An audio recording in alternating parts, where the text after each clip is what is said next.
Welcome to Books for Success. Today, we're delving into the wisdom within Time Travel by James Gleick. Time Travel, 2016, details the history of a captivating concept.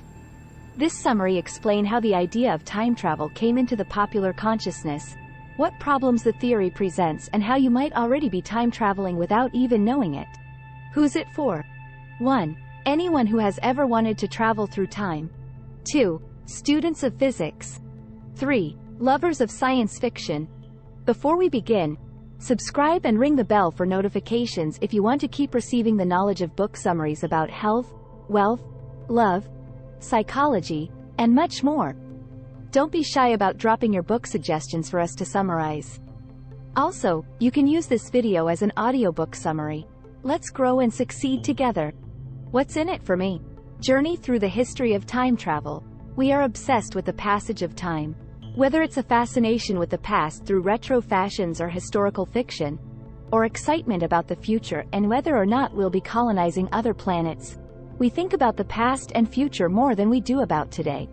And of course, our preoccupation with the past and future has led to our desire for time travel.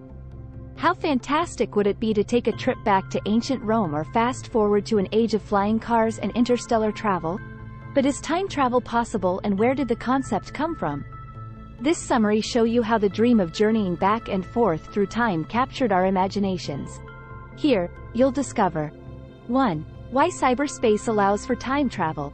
2. Why going back in time is theoretically possible. And 3. Why you time travel when you open a book. The idea of time travel is only about a century old.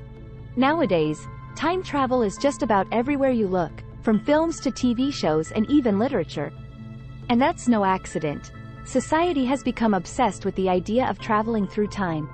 However, that wasn't true just 150 years ago. The portal was opened by H.G. Wells' novel, The Time Machine, which was published in 1895.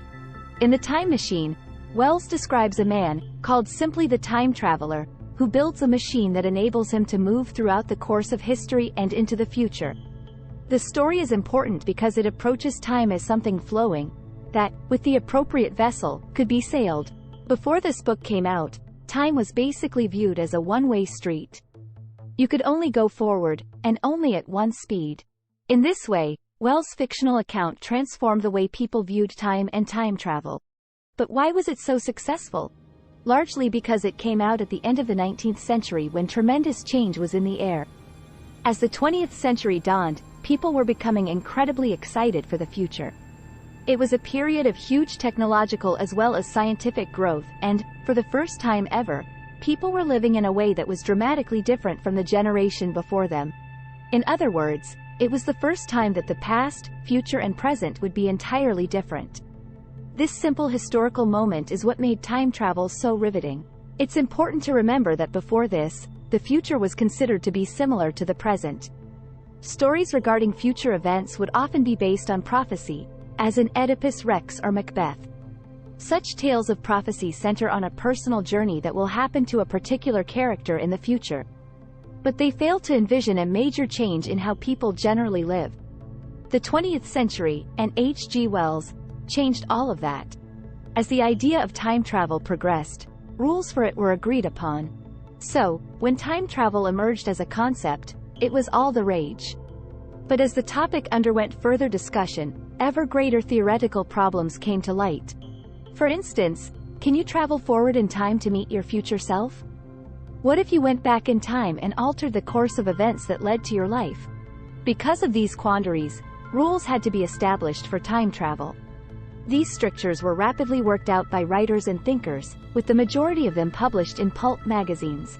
Just take the question of how to travel through time from 1895 to today without altering major events like the two world wars. It was decided that time travel could occur so rapidly that you wouldn't touch anything on your way. You'd simply glide through the decades unnoticed. Other theoretical problems focused on how the self would be changed as a result of time travel. If you met yourself in the future, would you be you? Or would you be an entirely different person? To handle this issue, the science fiction community decided that each self you encountered over the course of your time travel would be a different entity. So yourself from 2010 would always be 2010 you, and yourself from 2020 would always be distinct from him. Another even more abstract question in this debate formed around the question of free will. If you travel to the future and meet yourself, does that mean your life will necessarily lead to the two of you meeting? In other words, is your fate predetermined? Other questions arose, too. Time travel allows you to go back and correct past mistakes, like that chemistry test you bombed in high school. Does this make learning and effort irrelevant? Scientists like Albert Einstein changed the way we think about time. By now you know how fiction helped build the idea of time travel, but some real scientific thinkers also shaped the concept. Albert Einstein was one who transformed the way other scientists approached time itself. His theory of special relativity proposed that the speed of light is a constant, no matter how quickly or in which direction you travel. This had incredible effects on the idea of time. Now, rather than moving at a constant, universal rate, time could be considered relative. In other words, the faster you travel, the slower time moves. By this logic, a person in a rocket moving at close to the speed of light would experience time more slowly than someone standing on the ground. Following Einstein's breakthrough, science came up with a variety of other theories that impact the way we consider the passage of time. Just take the idea of multiverses. This concept proposes that there are an infinite number of parallel universes, each different from the next due to a series of small decisions taken. In other words, there's a universe in which you decided to study for your test and one in which you didn't. Since such scientific developments didn't occur in a bubble, many of them influence the philosophy of time as well. One such philosophical debate focuses on memory. The human memory is imperfect, and each time you remember something, you're actually altering the story. In doing so, aren't you, in fact, altering the past and the future? That's to say, if you forget that you went out partying instead of studying, you're actually transforming the way you consider your life and your future self. Isn't that similar to the idea of multiverses? But naturally, most people struggle just with the idea of time as relative. For ordinary people, outside of science fiction, time really does move at the same speed and certainly in the same direction. Such a concrete experience makes it difficult to think of time as fluid. Time travel is full of paradoxes. If you traveled back through time and murdered your own grandfather, would you disappear? Then again, if you never existed, how could you have killed your grandfather in the first place? Therein lies the most common paradox of time travel. But it certainly isn't the only one. Most of these paradoxes result from traveling backward in time. The butterfly effect suggests that small events can have major repercussions down the line. If a butterfly flaps its wings on one side of the planet, could the small gust it creates transform into a raging storm thousands of miles away? This concept is essential in considering time travel, as any time traveler would face countless moments in which she could dramatically alter future events, even through a nearly imperceptible action. If you went back in time and killed Hitler in his infancy, how different would the world be today?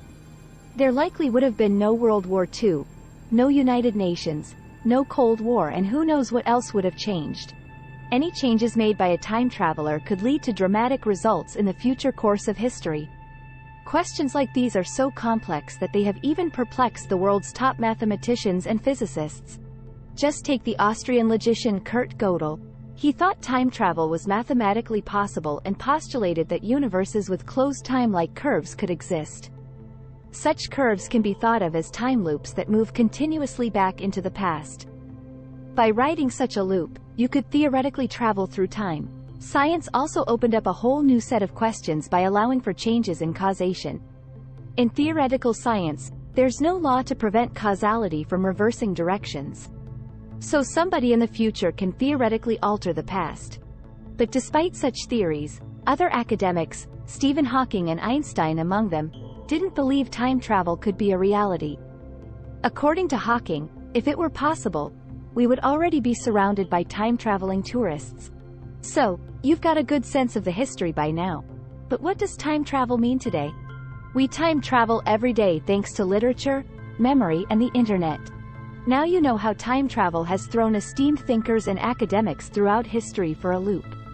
But if you stop and consider what exactly time travel could be, you'll quickly see that humankind has actually been doing it since the beginning of history. That's because time travel is possible through literature and memory. Each and every time you read something, you travel through time by reaching into the past and seeing what someone thought of the world back then. After all, when a writer puts words down on a page, she's thinking about someone who will read them in the future, whether near or far. Of course, there's also memory, which means that you can travel through time by remembering past events and altering them however you wish every single day. Beyond that, due to the development of the internet and its prominence, the very idea of time has transformed, and time travel along with it. In cyberspace, you can halt time, go back into the past and plan for the future. Go back through your Facebook feed and alter the past by untagging friends, deleting photos and editing posts. You can even immortalize yourself in cyberspace, as your social media accounts will likely exist long after you die. The most amazing thing is that all of this happens at lightning speed, as communication on the web is practically instantaneous. And those aren't the only ways time travel is different today. Since the first age of time travel in the late 19th century, the times people want to visit have changed.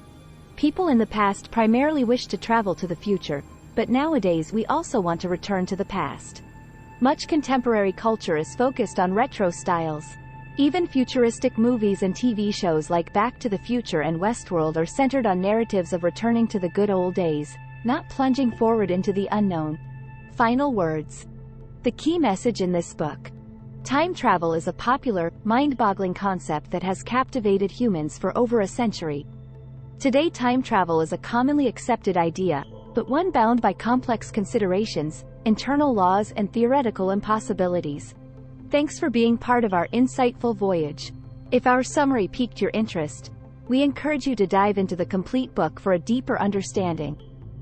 Don't forget to like this video, subscribe for more content if you're new here, and share it with others who might find it valuable. Keep on reading, discovering, and advancing until our next adventure.